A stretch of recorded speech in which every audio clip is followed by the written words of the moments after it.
শিরোনাম: জিদান ও নীলার স্বপ্ন। জিদান ছোটবেলা থেকেই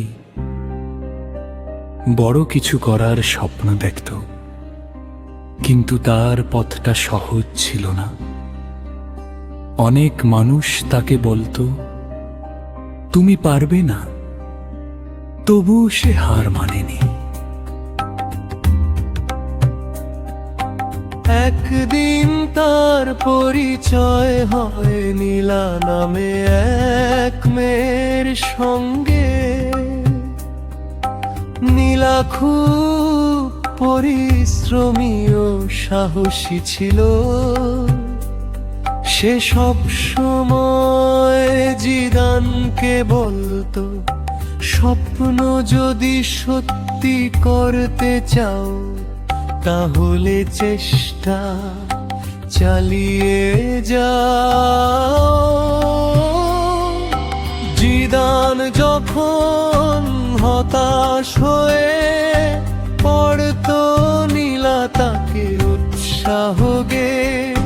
জিদান যখন হতাশ হয়ে পড়তো, নীলা তাকে উৎসাহ দিয়ে দুজনে নিজেদের লক্ষ্য নিয়ে কঠোর পরিশ্রম করতে থাকে।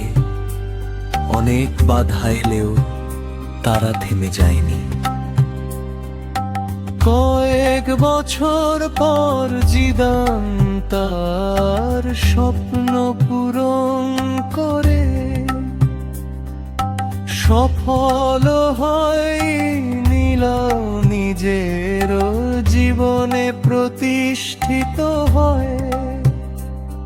তখন জিদান বুঝতে পারে, সাফল্যের পথে সবচেয়ে বড় শক্তি হলো আত্মবিশ্বাস, পরিশ্রম এবং পাশে থাকা একজন ভালো বন্ধু। শিক্ষা: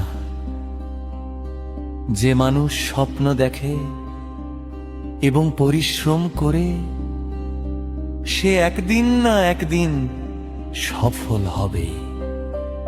আর ভালো মানুষের উৎসাহ সেই পথকে আরো সহজ করে দেয়।